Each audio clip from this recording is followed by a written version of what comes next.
Salam əziz izləyicilər, sizi Mühəndis Gündəliyinin 5-ci buraxılışında xoş gördük. 2019-cu ildəyik və bu ilin hamımız üçün uğurlu olmasını istəyirik. Biz də çalışacağıq ki, 2019-cu ildə daha çox maarifləndirici videolar çəkək və texnoloji biliklərin inkişafına səbəb ola bilər. Bugünkü mövzumuz IoT olacaq. IoT, yəni Internet of Things, Azərbaycan dilində desək, Əşyaların internetin əşyaları deyəcəkdim. Əşyaların interneti. Məncə bir ümumi məlumat verək bu əşyaların interneti. Əşyaların interneti sadə dildə desək, internetə qoşulan sensorlar, smartfonlar, geyinilə bilən smart qolbaqlar, smart əşyalar, yəni bütün internetə qoşula biləcək sensorlar, cihazlar belə deyək, hal-hazırda IoT adlandırmaq olar. Son illərdə dünyada bu IoT mövzusu çox danışılır, çox gündəmdədir. Amma bu son illərdə olmasına baxmayaraq, əvvəlki illərdə, hətta 20-30 il bundan qabaq belə bu sahə var idi. Yəni bu işlər var idi. Bu IoT dediyimiz məsələ var idi o vaxtda. Sadəcə o vaxtı internet üzərindən deyildi. İnternet olmadığına görə yox, daha doğrusu. İndi müasir dövrdə optik, yəni internet sürəti çox artıb. Əvvəllər belə deyildi və bu da imkan vermirdi ki, əvvəllər bu IoT olsun. Amma indi artıq internet imkanları o qədər genişdir ki, artıq evimizdə olan paltaryon maşın, kondisioner və digər məişət əşyaları falan hamısı internetə qoşula bilirlər. Amma əvvəllər dediyim kimi, bu internet olmadığı vaxtlarda belə buna bənzər sistemlər var idi. Elgün dediyinə dəstək olaraq, məsəl üçün, SCADA sistemlərini nümunə göstərsək, onlar internetə qoşulanlar da var, qoşulmayanlar da var. Amma əvvəllər məsəl üçün internetə qoşulmurdu. Yəni bir database yox idi ki, ora yığılsın. Lokal olaraq, yəni həmən öz yerində bütün məlumat yığılırdı. Məsəl üçün, bunlar da Internet of Things adını vermək olar hardasa. Amma təbii ki, belə deyim də, hal-hazırda Internet of Things-i sadəcə internetə qoşulanlar üçün istifadə edir ki, Elgün də qeyd elədiyi kimi, artıq demək olar ki, evdəki bütün əşyalar belə internetə qoşula bilir. Ki buna ağıllı ev sistemlərində misal göstərsək, yəni ağıllı ev sistemlərində demək olar hər şey internetə qoşulmuş vəziyyətdədir və dünyanın istənilən bir yerindən həm nəzarət edə bilirsiniz, həm idarə edə bilirsiniz. Əslində, yəni videomuzun daha maraqlı hissələri var. Sizə real tətbiqləri göstərəcəyik. Nə qədər bunu, belə deyim də, sizə tam rahat şəkildə açıqlaya biləcəyik bilmirəm, amma real tətbiqləri, Elgünün tətbiq elədiyi bəzi məqamlar var ki, IoT-nin tətbiq elədiyi məqamlar, onları sizə izah edəcəyik. Amma ilk öncə, belə deyək, nəzəri hissəsindən başladıq ki, birinci hər şey məlum olsun, sonra pratik hissəsi daha aydın izah edilə bilsin.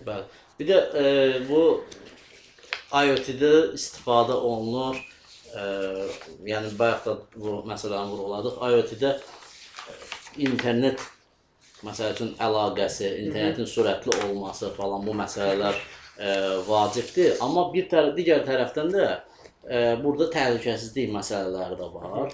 Xüsusilə də ağıllı ev sistemlərində və yaxud ümumiyyətlə tək evdə yox, fabriklərdə falan da bu IoT sistemləri tətbiq olunur. Məsələn, orada istifadə olunan protokollar. Məsələn, mən videonun axırlarına yaxın bir kitab tövsiyə edəcəm. Orada da bu məsələdən çox danışılır və tətbiqlər də onun üzərindəndir. MQTT protokolu deyə bir protokol var. Əslində bu mövzuya mən də irəliki dəqiqələrdə toxunacağam. Buyur, izah edək. MQTT yəni xəbərləşmək üçün, yəni cihazlar arasında xəbərləşmək üçün istifadə olunan bir internet protokoludur. Daha doğrusu, daha da texniki detalları mümkün olsa verərsən məlumat. Və mən bildiyim qədərilə, oxuduğum, araşdırdığım qədərilə MQTT bizə aşağı sürətli internetdə daha rahat əlaqə yarada bilmək üçün, təbii ki, yüksək sürətdə lap rahat yaradar, amma aşağı sürətdə də əlaqə yarada bilmək üçün, həmçinin daha sürətli əlaqə yarada bilmək üçün istifadə olunan bir metoddur bu MQTT protokolu. Bu barədə başqa məlumatların varsa sən də paylaşardın. Deməli Elgün, mən bu videonu çəkməmişdən qabaq təbii ki, müəyyən qədər araşdırma eləmək istədim. Çünki tamam biz özümüz müəyyən qədər belə deməyək, işin içində İstifadə elədiyimiz qədərini danışa bilirik belə araşdırmayanda, amma biz texniki insanlar olduğumuz üçün daha doğrusu bəzən terminologiyadan istifadə edirik və yaxud da ki daha texniki şəkildə danışırıq. Bunu insanlar başa düşməyə bilər. Mən Wired jurnalı var, məşhur bir jurnaldır. İngiltərə, daha doğrusu onlayn jurnaldır həm də. Burada maraqlı bir məqaləyə rast gəldim. Hal-hazırki IoT nədir? Ümumiyyətlə IoT nədir və növbəti illərdə IoT hara gedir? Bu haqqında başqa bir məqalə də tapdım. Hardasa 25 səhifədən ibarətdir. Yəni biz bu 25 səhifəni bu videoya yerləşdirməyə çalışsaq, yəqin ki, saatlarla çəkmiş olaraq videonu, amma qısa özət keçəcəm. Bir də bu linkini videonun açıqlamalar bölməsinə qoysa yaxşı olar məncə. Mütləq yerləşdirəcək, siz də özünüz baxa bilərsiniz. Deməli, burada Wired jurnalının qeyd elədiyi, belə deyim də, açıqlamada deyir ki, bir-biri ilə danışa bilən və internetə çıxışı olan bütün cihazlar toplusunun belə deyim də, cihazlardan təşkil olunmuş sistem IoT sistem adlandıra bilərik və IoT-nin geniş şəkildə tətbiqləri var. Bunu Günbəy qeyd elədiyi kimi ağıllı ev sistemlərindən tutmuş avtonom maşınlara, elə biri də Tesla və yaxud da ki Google-un da var. Google-un da bütün avtonom maşınlar IoT sistemlər adlandırıla bilər. Lakin IoT sistemlərin Elgün bu qədər inkişaf edir. Tamam, əla, hər şey superdir. Yəni artıq insan əməyi aradan qaldırılır IoT sistemlərin belə deyim də inkişafı nəticəsində. Amma IoT sistemlərin ən böyük bir problemi var. Bu hər iki məqalədə də qeyd olunub. Təhlükəsizlikdir. Təhlükəsizlikdir, bəli, düz tapdın. Çünki bu qədər data yığılır və IoT inkişaf elədiyi təqdirdə bütün şirkətlər, yəni eyni zamanda 2019-dan başlayır. Çünki son illər belə deyim də 2017 və 2018-ci illər IoT-nin çox tətbiqinə fokuslanıb. Çünki əvvəllər nə qədər soft sistemlər maraqlı idisə insanlar artıq indi yəni IoT-ni hibrid adlandırmaq olar. Çünki həm hardverini özündə cəmləşdirir, həm də softverini özündə cəmləşdirir və bu sistemlərin inkişafı da böyük data yığılmasına səbəb olur və bu datanın qorunması ən əsas məsələlərdən biridir. Yəni bütün bu security şirkətləri, güvənlik şirkətləri söhbət kiber güvənlikdən söhbət gedir. Buna fokuslanmış olarlar. Yəni artıq buna başlayırlar ki, yəni biz bu bütün yığılan datanı necə qoruya bilərik? Çünki yəni təsəvvür edin də sizin bir eviniz var və sizin evinizdə nəm sensoru, nə bilim kamera və bunların hamısı sizin internet vasitəsilə telefonunuza məlumat göndərir. Artıq hər hansısa bir hacker və yaxud da ki, yəni də belə deyim. Amma ona deyim ki, yəni telefona göndərilmək, tək telefona göndərilmək yox, həm də cloud sistemi, birazdan bu barədə yenə danışarıq. Cloud sistemi, yəni cloud-da toplanır bunlar hamısı. Yəni buludda toplanır, yəni hansısa bir fiziki server, uzaq bir serverdə toplanır və mütləq o qorunmalıdır. Kimlərinsə əlində əslində və yaxud da ki, kimlər sonra çata bilər. Və bu da böyük, yəni katastrofalara səbəb ola bilər, həm siyasi, həm digər baxımlardan. Yəni əvvəllər məsələn necə idi? Yəni məlumat ötürmək üçün bir neçə protokol var ki, bunu şəbəkə mühəndisləri daha yaxşı bilər. Məsələn, eyni ilə IP dəqiq bilmirəm, xəbərləşmə protokoludur yoxsa yox, amma TCP xəbərləşmə protokoludur. Bunu bir çox tətbiqlərində biz görmüşük. Hətta ən sadə belə deyim də Arduino-da belə tətbiq eləmək olur. Amma MQTT özünün də bayaq qeyd elədiyi kimi yeni bir protokoldur. Bunu da qeyd edeyim ki, həmin o kiber güvənlik şirkətləri artıq yeni növ protokolların belə deyim də yaradılmasının üzərində işləyirlər ki, bu maksimum güvənlik əldə edə bilsinlər datalar üzərində. Yəni MQTT-yə paralel digər protokollar da var hal-hazırda. Yəni aşağı-yuxarı eyni səviyyədə olanları da var. Amma nədənsə yəni istifadə rahatlığından əlaqəli yəni bilmirəm. MQTT son vaxtlar mənim daha çox qabağıma çıxır. Yəni oxuduğum bir neçə kitablarda da bu. Düzü onu çox araşdırmamışam, amma mütləq yəni daha maraqlı mövzulardan biridir bu da. Məncə bu sahəyə də toxunarıq növbəti. Həm də ümumiyyətlə, yəni verilişlərdə. izləyənlər də bu əvvəlki mövzularımızda da biz demişdik. Yəni danışdığımız söhbətlərdə açar sözlər çox olur. Siz çalışın bu açar sözlərdən istifadə edin, özünüzdə araşdırmalar aparın. Məsələn, daha bir maraqlı fakt deyə bilərəm ki, Elgün, deməli son illərdə, yəni artıq Amerika bütün industrial, yəni sənaye sahəsində artıq IoT-nin geniş tətbiqinə keçib və demək olar ki, onların bu ümumi yəni belə deyim, Amerika sənayesində internetə qoşulan sensorlar 35% təşkil edir. Bu da mənim fikrimcə böyük göstəricidir. Yəni belə deyim də, daha çox istehsalat sahələrindən söhbət gedir sənaye olaraq. Yəni bu daha az insan əməyi nə və götürüb çıxarır?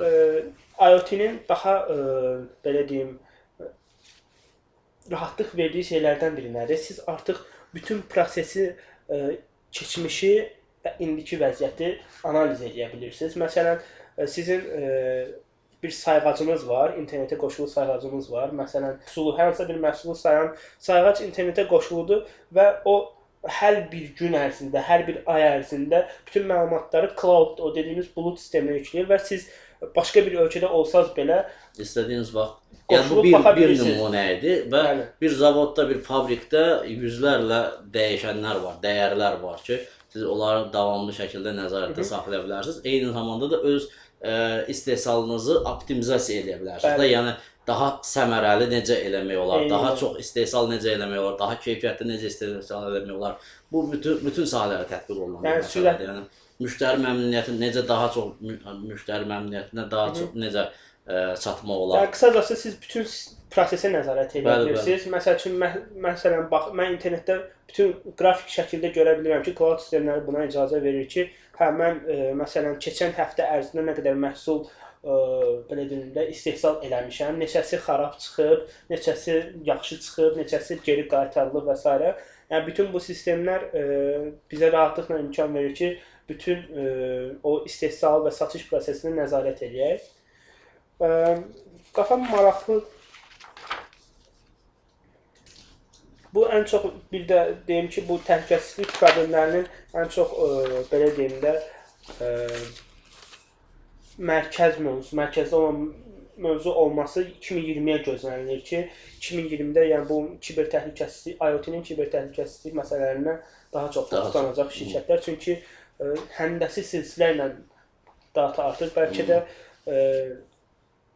yəni necə deyim, artıq yəni sadəcə bir nümunə verək. Məsəl üçün geyilə bilən saatlar, düzdür?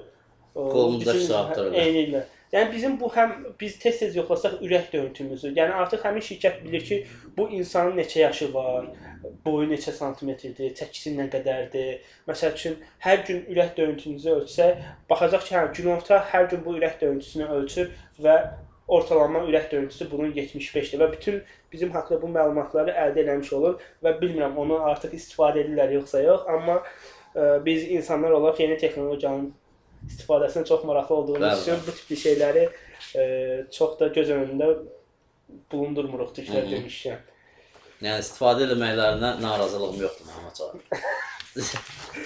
Mənim də heç narazılığım yoxdur, çünki yəni onların istifadə edə biləcəyi məlumat mənim hər hansısa bir həyatımın hər hansısa bir hissəsini müdaxilə eləməyə imkan vermir, çünki özünə icazə verirsən. Özün nəzarət edirsən, bilir. Nəyə icazə verdiyinin bir fərqində olmaq lazımdır təbii ki. Yəni fikir verirsinizsə, məsələn, Google-da, Play Store-dan telefonunuza hansısa proqramı yükləyirsiniz.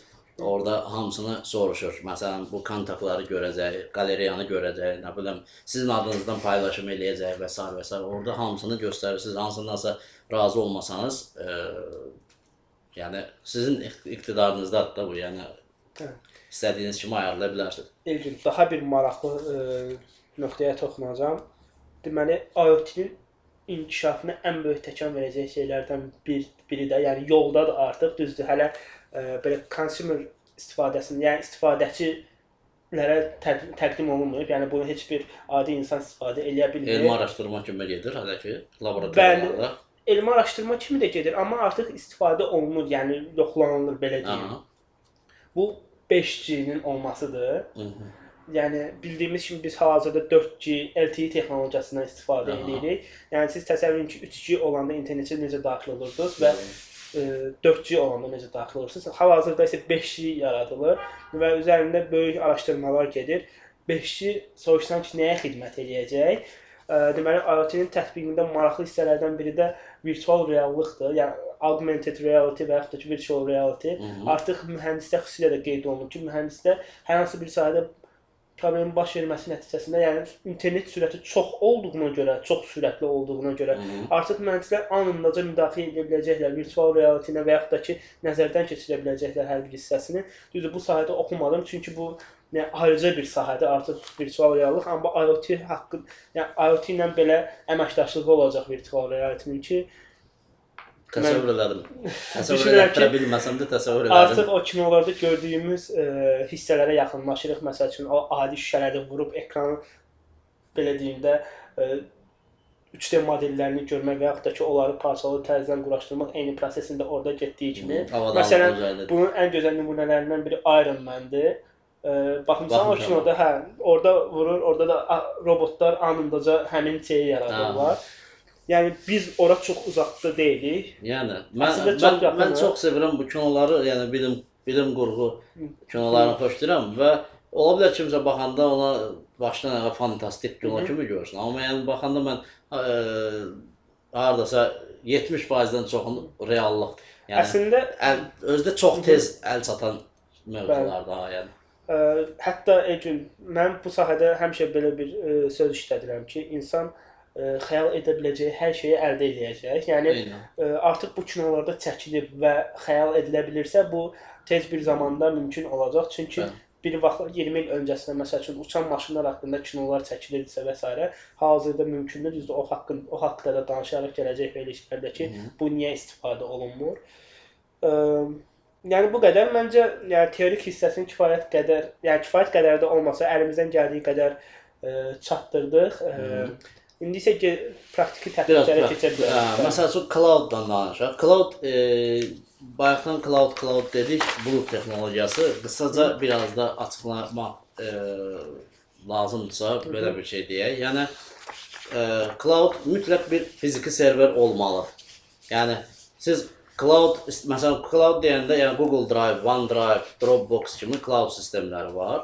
Ki, bunların da yəni, fiziki serverlər var. Məsələn, Google-un öz şirkətinin haradadırsa öz serverləri oradadır. Digərləri də həmçinin Microsoft-unki də özünün, nə deyirlər onun? Data mərkəzi.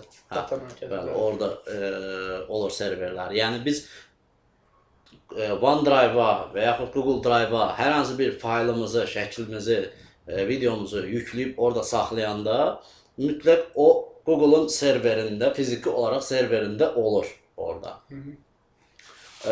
İstifadə qaydası da budur. Siz məsələn öz kompüterinizlə, telefonunuzla cloud-unuzu sinxronlaşdıra bilərsiniz. Sinxronlaşdırmanı qoşanda sizin kompüterinizdə olan fayllar cloud-unuzda da olur. Eyni zamanda işdə istifadə edədiyiniz kompüterdə o cloud-a qoşsanız, siz artıq kompüterinizi işə aparıb gətirməyə ehtiyac yoxdur. Evdə hər hansı bir dəyişiklik eləyəndə dərhal cloud-la sinxronizasiya gedir, eyni şeylər cloud-da da olur. Həmçinin gedib sabah işdə kompüter açan kimi kompüterdə də sinxronizasiya gedir, cloud-unuzdan eyniləşir. Eyni zamanda bu mobil telefonlarınıza da aiddir. Və bugün bu cloud, məsələn, gördünüz 10-15 GB free verirlər, pulsuz verirlər. Amma siz məsələn, yəni premium istifadə etmək istəsəniz, məsələn 1 TB, ayda $9 civarı belə aylıq abunə haqqı ödəməlisiniz. Amma mən bundan başqa alternativ də bilirəm və istifadə edirəm hal-hazırda. Ən maraqlı hissəsi buradır. Öz cloud-unu qurmaq. Bu məsəl üçün bu IoT sistemlərində Arduino'dan da istifadə olunur, digər mikrokontrollerlərdən istifadə olunur, Raspberry Pi-dan istifadə olunur. Məsəl üçün bu gördüyünüz Raspberry Pi-dir. Raspberry Pi model 2 olmalıdır səhv etmirəmsə, 2B+. Yox, 3-dür. 3-dür. Hə. 2-lərdə üzərində Wi-Fi və Bluetooth olmur, amma bunda var. Qısacası bu məsəl üçün mənim düzəltdiyim cloud-da göstərərik birazdan. Məsələn, mənim düzəltdiyim cloud-da bir hard disk var, 2 hard disk var. bir TP-Link modeminin platasını istifadə eləmişəm. Bir də Raspberry Pi istifadə edirəm. Bir də güc dövrəsi var orada, yəni qidalandırmaq üçün. Yəni sadəcə Raspberry Pi və hard diskdən ibarət olan, bir də bunun içində sistem var. Nextcloud istifadə eləmişik biz. Nextcloud sistemi. Ki o pulsuzdur. Aynen. Yəni pulsuzdur. Kim istəsə istifadə edə bilər öz Raspberry-sindən və yaxud hər hansı bir kompüterdən yazıb istifadə edə bilər. Məsələn 1 terabayt hard disk və Raspberry Pi-dən ibarət olan bir sadə cloud yığıblar, eynən mən dediyim kimi. Və təxminən $250 satırlar bunu. İçində də sistem olaraq istifadə olunur Nextcloud sistemi. Hal-hazırdakı cloudun yaddaşı nə qədərdir? Hal-hazırda bu 2 ədəd 360 GB hard disk istifadə eləmişəm. Bunu ümumi həcmdə 720 GB da istifadə eləmək olardı, amma mən belə eləmədim. Sağ olsun Ruslan bu məsələdə mənə çox kömək oldu. 2 hard diski RAID texnologiyasından istifadə edərək elə bir ki güzgülənir də, yəni backup götürür. Yəni eyni material, mənim yüklədiyim eyni material hər iki hard diskdə də eynisi olur. Ona görə yəni 360 GB qalır. Yəni bu hard diskli olanlar bu bir hard diskdə də kopyalanır. Sabah mənim hard diskim biri xarab olsa, məlumatlarım itmir. Əsas hard disk varmı məsəl üçün ki, biri 2 dənədir, eynidir. Əsas söhbəti yoxdur. İkisi də eyni. Bunda bu xarab olan kimi avtomatik sistem bildirir ki, xarab oldu bu. Dəyişdirirəm, eyni material digərində var. Təzə hard disk taxan kimi xarab olan yerinə avtomatik şey edir. Yəni burada ən pis vəziyyət ikisinin birdən xarab olması. İkisinin birdən xarab olur. 4 və daha çox hard disk ola bilər də. Yəni sənin məlumatların 3-4-dən çox hard diskdə şey olur, backup olur ki, yəni hamısının birdən yanma ehtimalı azdır da. Bir də məsələn siz özünüz üçün ağıllı ev sistemi, IoT-də ağıllı ev sistemi qurmaq istəsəniz, məsələn istifadə edə bilərsiniz. SCP-8266 ilə yığılmış NodeMCU modulları var. Ondan istifadə edə bilərsiniz. Mən onu qoşmuşdum. MQTT ilə idi o da. Elgin MQTT protokolundan protokolundan istifadə edərək ağıllı ev sistemini qoşmuşdum. Eyni zamanda da orada onu bağlamışdım. Google Assistant-a qoşmuşdum. Google bağlamışdı, bəli. Yəni artıq sizin, yəni Elginin belə deyim, Google Home-a ehtiyacı yox idi ki, səsləndirib desin ki, telefonunda var. Elgin, bəlkə qeyd eləmişdin kitablar haqqında ki, izləyicilər o kitablardan yararlanıb öz IoT sistemlərini yarada bilərlər. Məncə gəl göstərək o kitablarda. Bu arada birinci mən Raspberry, mən xoşum gəlir. Bu IoT məsələlərində ümumiyyətlə Arduino çox Raspberry daha çox xoşuma gəlir. Və Raspberry Pi öyrənmək üçün, özünü öyrənmək üçün və deməli müəllifi Güray Yıldırım. Kitabın adı Raspberry Pi və Python ilə IoT uygulama. Bu kitabı mən 2 dəfə oxumuşam, çox maraqlıdır. Yəni çox zövq alaraq oxuduğum bir kitabdır. Bir də bunun birinci cildi var. O sırf Raspberry Pi-yi öyrənmək, ondan necə istifadə eləmək olar və s. onları öyrədən bir kitabdır. Raspberry Pi-lə bu yaxşı kitabdır. Sırf Internet of Things üçün məsləhətlidir. Bundan başqa bir də Arduino ilə də bu barədə işlər görmək olar. Bunun üçün də bayaq adını çəkdim, SCP-8266. Bu da Hasbi Sevinçdir müəllifin adı. Arduino nəsnələrin interneti. Bu kitabların adının hamısını açıqlamalar bölməsində qeyd əlavə edərik və əlavə sualları olanlar da olsa buyursun, yazsınlar. Ümid edirik faydalı və maraqlı bir video oldu sizin üçün. Əlimizdən gəldiyi qədərlə izah etməyə çalışdıq IoT-nin nə olduğunu. Amma təbii ki, insan təkrar videolardan izlədiklə kifayətlənməməlidir. Əgər bu sahə marağı varsa və IoT proqramlaşdırmasında öyrənmək istəyirsinizsə, mütləq C və Python dillərinə yönəlin və onları öyrənin ki, öz IoT sistemlərinizi rahatlıqla qura biləsiniz. Əslində bu IoT özü də başdan ayağa bir embedded sistemdir və siz bizim əvvəlki videolarımızdan olan bu embedded mövzusuna qayıtmağınız və onu yenidən baxmanız sizin üçün faydalı ola bilər. Hansı proqramlaşdırma dilləri var, hansı mikrokontrollerlər var və s. və s. Bizdən bu qədər. Sağ olun, görüşənə qədər.